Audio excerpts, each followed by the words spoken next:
నమస్తే, welcome to BCN news. నా పేరు మనసా. ముందుగా ముఖ్యాంశాలు. మహిళల కోసం స్త్రీ శక్తి పథకం గొప్ప కానుక అన్న మహిళా సహకార ఆర్థిక కార్పొరేషన్ చైర్పర్సన్ పీతల సుజాత. పథకంపై వైసీపీ దిగజారుడు విమర్శలు చేస్తుందని మండిపాటు. వైఎస్ జగన్ పేరెత్తకుండా చంద్రబాబుకు రోజు గడవడం లేదన్న మాజీ మంత్రి సాకే శైలజనాథ్. సూపర్ 6 హామీలని అమలు చేస్తామని చెప్పుకోవడం సిగ్గుచేటని ధ్వజం.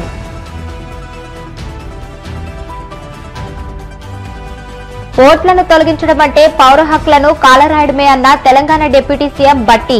ఓట్ల చోరీకి పాల్పడుతూ బీజేపీ లబ్ధి పొందుతుందని విమర్శ. వాడపల్లి వెంకన్న ఆలయంలో ప్రత్యేక పూజలు. మంగళ వాయిద్యాల నడుమ శ్రీ స్వామి అమ్మవార్లకు మేల్కొల్పు సేవ, ఐశ్వర్యలక్ష్మి హోమం. మహిళల కోసం రాష్ట్ర ప్రభుత్వం ప్రవేశపెట్టిన స్త్రీ శక్తి పథకంపై వైసీపీ నేతలు విమర్శలు చేయడం వారి దిగజారుడుతనానికి నిదర్శనమని రాష్ట్ర మహిళా సహకార ఆర్థిక కార్పొరేషన్ చైర్పర్సన్ పీతల సుజాత తీవ్రంగా వ్యాఖ్యానించారు. ఆడబిడ్డలను అభివృద్ది పదంలో నడిపించాలన్నదే తెలుగుదేశం పార్టీ సిద్ధాంతమని ఆమె స్పష్టం చేశారు. టీడీపీ వ్యవస్థాపకుడు ఎన్టీఆర్ మహిళల హక్కుల కోసం ఎన్నో సంస్కరణలు తెచ్చారని, ఆ స్ఫూర్తితోనే ముఖ్యమంత్రి చంద్రబాబు డ్వాక్రా సంఘాలకు బీజం వేశారని గుర్తు చేశారు. నేడు 1 కోటి మంది మహిళలు ఆ సంఘాల ద్వారా తమ కుటుంబాలకు అండగా నిలుస్తున్నారని ఆమె కొనియాడారు. ఉచిత బస్సు ప్రయాణ పథకంతో వైఎస్ భారతి కూడా పులివెందుల నుంచి అమరావతికి 0 ఛార్జీతో రావచ్చని ఆమె అన్నారు.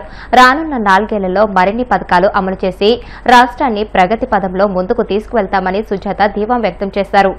ఆడబిడ్డలను అక్కా చెల్లెలుగా, నా తెలుగింటి ఆడపడుచులుగా చూస్తూ వాళ్ళందరూ కూడా ఆర్థికంగా, విద్యాపరంగా, సామాజిక పరంగా, వ్యాపార పరంగా, రాజకీయ పరంగా వాళ్ళ ఆర్థిక ప్రగతిని ముందుకు తీసుకువెళ్ళాలి, వాళ్ళ కాళ్ళ మీద వాళ్ళు నిలబడే విధంగా చేయాలనేదే తెలుగుదేశం పార్టీ యొక్క సిద్ధాంతం.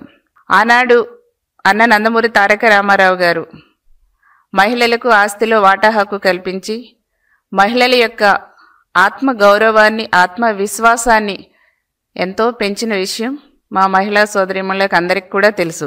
తర్వాత గౌరవ ముఖ్యమంత్రి వర్యులు శ్రీ నారా చంద్రబాబు నాయుడు గారు డ్వాక్రా అనే విత్తనం వేసి ఒక మహావృక్షంలాగా తయారు చేసి ఆ డ్వాక్రా అనే మహావృక్షం కింద 1 కోటి మంది పైచిలకు మహిళలు ఈ రోజున హ్యాపీగా వాళ్ళ కాళ్ళ మీద వాళ్ళ నిలబడి కుటుంబానికి ఆసరాగా ఉంటున్నారంటే దాని యొక్క క్రెడిట్ గౌరవ ముఖ్యమంత్రి చంద్రబాబు నాయుడు గారిది. శ్రీ నారా లోకేష్ బాబు గారి యొక్క ఆలోచనలో నుంచి నా తెలుగు కుటుంబం, అందులో నుంచి వచ్చిందే స్త్రీ శక్తి పథకం.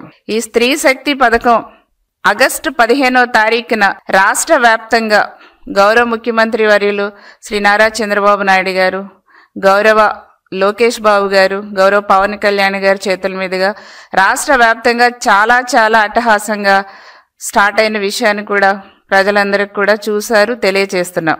ఈ రోజున స్త్రీ శక్తి పథకం ఉచిత బస్సు ప్రయాణం కులాలకు అతీతంగా, మతాలకు అతీతంగా, ప్రాంతాలకు అతీతంగా ఆంధ్రప్రదేశ్ రాష్ట్రంలో అమలు చేస్తున్నామండి. గౌరవ ముఖ్యమంత్రి శ్రీ నారా చంద్రబాబు నాయుడు గారు మహిళలకు ఇచ్చినటువంటి కానుక ఈ స్త్రీ శక్తి పథకం అనేది ఒక చారిత్రాత్మకమైనటువంటి గిఫ్ట్. ఒక రాఖీ పండుగని అక్కా తమ్ముళ్ళు, అన్నా చెల్లెళ్ళు ఎంత పవిత్రంగా భావిస్తారో, ఎంత సంతోషంగా గుర్తుపెట్టుకుంటారో ఈ స్త్రీ శక్తి పథకం ఉచిత బస్సు ప్రయాణాన్ని కూడా మహిళలందరూ కూడా చిరస్థాయిగా అలాగే గుర్తుపెట్టుకుని గుండెల్లో పెట్టుకుంటారని కూడా నేను గౌరవ సీఎం గారికి తెలియజేస్తున్నాం. ఇట్లాంటి మంచి పథకం ఈ రోజున రాష్ట్రంలో మొదలు పెడితే మరి ఇంకా వైసీపీ పేటీఎం బ్యాచ్ వాళ్ళు ఎలాగా వ్యతిరేకంగా మాట్లాడారో ప్రజలందరూ కూడా చూశారు. ఇంత మంచి పథకాన్ని కూడా వాళ్ళు వక్రీకరిస్తున్నారంటే ఇంకా వాళ్ళని ఏమనాలో ఇంకా ప్రజలకే వదిలేస్తున్నాం. తప్పుడు ప్రచారాలు చేస్తున్నారు వైసీపీ వాళ్ళు, దీన్ని తీవ్రంగా ఖండిస్తున్నాం. ఒకటే చెప్తున్నాం వాళ్ళకి, ఈ రోజున భారతీ రెడ్డి గారు కూడా ఈ బస్సులో ప్రయాణం చేయొచ్చండి, కాకపోతే ఆంధ్రప్రదేశ్లో ఆధార్ కార్డు ఉండాలి, ఐడి కార్డు చూపించాలి. ఇక్కడ చక్కగా అందరూ ప్రయాణం చేయొచ్చు, అది గుర్తుపెట్టుకోండి.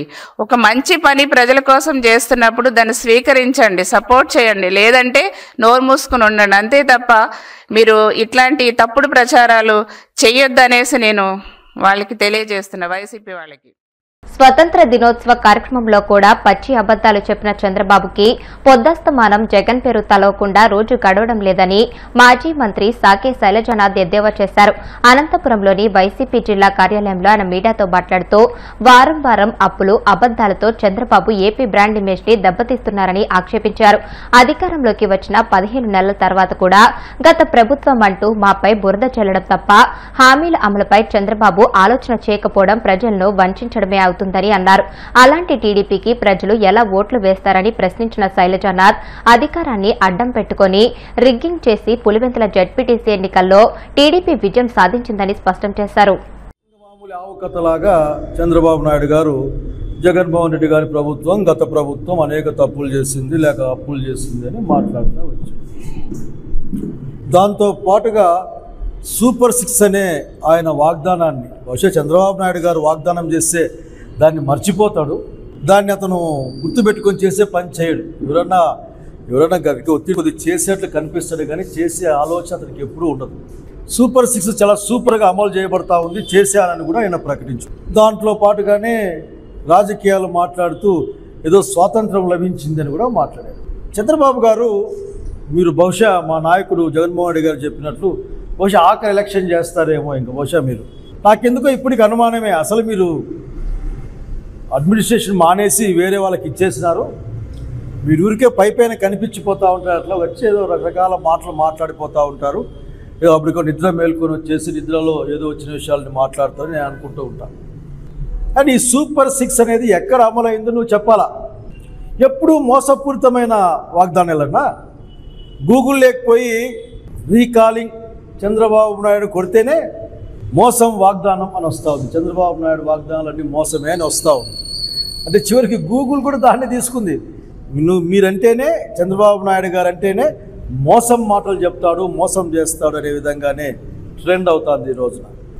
చంద్రబాబు నాయుడు గారు మీ సూపర్ 6ని ఎక్కడ చూస్తారో అక్కడ మేమే ఏర్పాట్లు చేస్తాం. ఎందుకంటే ఇప్పటికే 2 లక్షల కోట్ల రూపాయలు అప్పు చేసి కూడా ఎవరికి కూడా ఏమీ ఇవ్వకుండా కేవలం డబ్బులు ఏమైనాయో కూడా చెప్పకుండా ప్రతి వారం అప్పులు చేసుకుని ఈ రాష్ట్రాన్ని అధోగతి పాలు చేస్తున్న మీ నాయకత్వంలో ఉన్న ఈ రాష్ట్రానికి చెప్పేది ఏమంటే మీకు ఇబ్బంది ఏమో, మీరు ఏ మండలానికి వస్తే ఆ మండలంలో మీకోసం లేదంటే ఏ కాన్సెన్స్కి వస్తే ముఖ్యం నా కాన్సెన్స్కి రండి, వేరే వాళ్ళతో ఎందుకు నాకు ఏర్పాటు చేద్దాం. మీరు పోయిన సంవత్సరం నుంచి ఇంతవరకు ఎంతమందికి ఆడబిడ్డ డబ్బులు ఇచ్చారు, ఎంతమంది రైతులకు మీరు రైతు భరోసా ఇచ్చారు, అట్లాగే అమ్మఒడి అనబడే తల్లికి వందనం ప్రోగ్రాం లేక తల్లికి వందనం అనబడే అమ్మఒడి ప్రోగ్రాం ఎంతమందికి ఇచ్చారు. సరే బస్సింగ్గా నిన్ననే మొదలుపెట్టినారు. 15 రకరకాల సర్వీసులు ఉంటే 5-6 సర్వీసులు మాత్రమే పర్మిషన్ ఇస్తామని చెప్పారు. విపరీతంగా మీరు ప్రచారానికి చేసుకున్న డబ్బులు ఆర్టీసీకి ఇచ్చినా కనీసం ఆర్టీసీ వాళ్ళకి డీజిల్ కన్నా వచ్చి ఉండేది. రండి మాట్లాడదాం. అంత నిస్సిగ్గుగా అంత బహిరంగంగా ఏ విధంగా మీరు మోసపు మాటలు చెప్పగలరో మాకు ఇప్పటికీ అర్థం కాదు. మీరు మారడమే లేదు. మీకు ఏ కోశానా మీ మొహంలో ఆ అపరాధ భావం కూడా కనపడదు, చెప్తా పోతా ఉంటారు. సూపర్ 6 అమలు చేసిన ఎట్లా వచ్చింది మీకు ఆ నాలుగుకి? మా నాలుకలో మందం ఏదో కోస్తామో మందం అట్లా మాట్లాడారు. మా నాలుక ఏమో కానీ మీ నాలుక మాత్రం ఏమాత్రం తడబడదు. అది అబద్ధాలు చెప్పడానికి, సత్యదూరమైన మాటలు చెప్పడానికి, జనాన్ని మోసం చేయడానికి, ఒక్క నిమిషం కూడా జంకదని చెప్పడానికి ఏమాత్రం కూడా మేము వెనకాడడం లేదు. మీ నాలుగు గురించి మీరు ఆలోచించుకోవాలా. ఎట్లా చెప్తారు మీరు? కనుక బాబు గారు మీరు ఆలోచించుకోవాలి. నాకెందుకు అనుమానం, అసలు మీది ఏంది లేదు. ప్రధాని ఆఫీస్కి వచ్చి కూర్చొని లేచిపోతారు, మిగతా పరిపాలన అంతా వేరే వాళ్ళు చేస్తున్నారేమో అనుకుంటా ఉన్నా నేను. ఎందుకంటే మనం చూస్తే నాకు అట్లా అనిపిస్తుంది. ఏం మాట్లాడతారో తెలియదు, లెక్కలు తెలియదు. అన్నీ ఇచ్చినాం, ఓకే అన్నీ ఇచ్చేసినాం అనుకుంటే అదేదో ఒక ఉష్ట్రపక్షం ఉంటుందంటే చెప్తారు. భాష జవాబు తెలియదు కానీ ప్రమాదమో లేక ఎదురైతే తలకాయ నిసగలో పెట్టుకొని ఉంటుందంట ఆఖరికి. అట్లా మీరు కళ్ళు మూసుకునే ప్రయత్నం చేస్తే, చెవులు మూసుకునే ప్రయత్నం చేస్తే మేమేం చేస్తాం? ఏమైనా మాట్లాడితే తవ్వే కొద్దీ తప్పులు అప్పులు కనిపిస్తూ ఉన్నాయని నోరెట్లా వస్తూ ఉంది నీకు? మరొక్కసారి బాబు గారు మీరు చెప్పించే వాడికైనా బుద్ధి ఉండాలి. మీతో ఆ మాటలు ఇంకా 15 నెలలకు కూడా మీరు మా అప్పులు తవ్వుతూ ఉన్నారేమో. బహుశా అక్కడ ఏమీ లేదు కాబట్టి తవ్వి లేని సృష్టించే ప్రయత్నం చేస్తున్నారేమో అనుమానంగా ఉంది. ఓట్ చోరీ విషయంలో వస్తున్న ఆరోపణలపై స్పందించకుండా కేంద్ర ఎన్నికల సంఘం బీజేపీకే అనుకూలంగా వ్యవహరించే ప్రయత్నం అత్యంత ప్రమాదకరమని తెలంగాణ డిప్యూటీ సీఎం బట్టి విక్రమార్క విమర్శించారు. ఓట్లను తొలగించడం అంటే పౌర హక్కులను కాలరాయడమేనని, ఓట్ల చోరీకి పాల్పడుతూ బీజేపీ లబ్ది పొందుతుందని విమర్శించారు. జనసేన పార్టీ ఎమ్మెల్యే కొణతాల రామకృష్ణ కుమార్తె నిశ్చితార్థ వేడుకలకు హాజరయ్యేందుకు బట్టి విక్రమార్క విశాఖకు చేరుకున్నారు.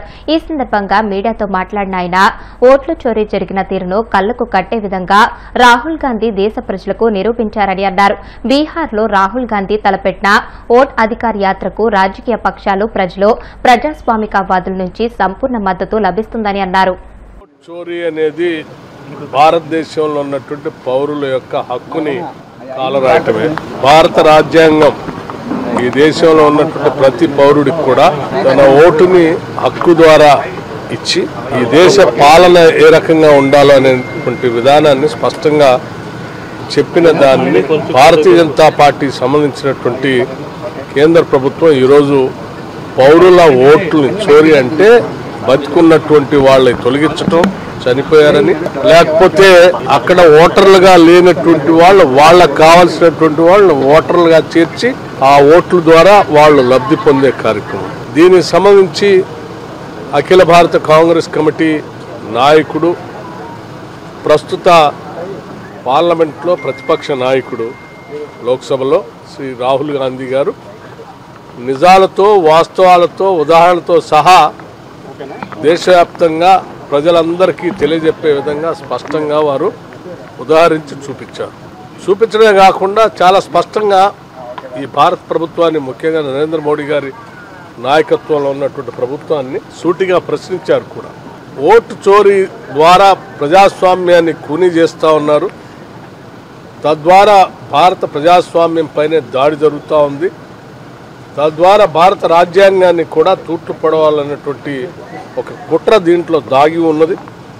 కాబట్టి ఓటర్లకు సంబంధించిన సమగ్రమైనటువంటి సమాచారాన్ని కేవలం హార్డ్ కాపీయే కాకుండా సాఫ్ట్ కాపీ కూడా అందుబాటులో ఉండాలని చెప్పి వారు డిమాండ్ చేస్తున్నటువంటి విషయం కూడా తెలిసింది.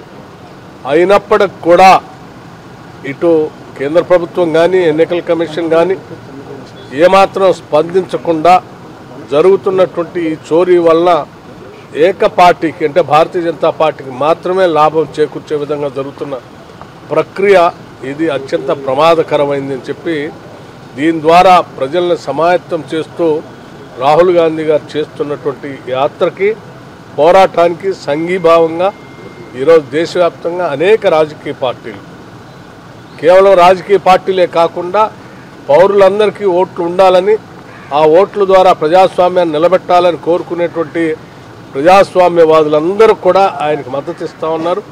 అందులో భాగంగా ఈరోజు విశాఖపట్నంలో మన సిడబ్ల్యూసి మెంబర్ గిడుగు రుద్రరాజు గారి నాయకత్వంలో ఈ కార్యక్రమం చేపట్టడం జరిగింది. దాంట్లో ఈ పాల్గొన్నటువంటి సందర్భంగా ఈ ప్రాంతంలో ఉన్న ప్రజలే కాదు, రాష్ట్రంలో ఇరు రాష్ట్రాల్లో ఉన్నటువంటి తెలుగు ప్రజలందరూ కూడా నేను విజ్ఞప్తి చేస్తూ ఉన్నాను.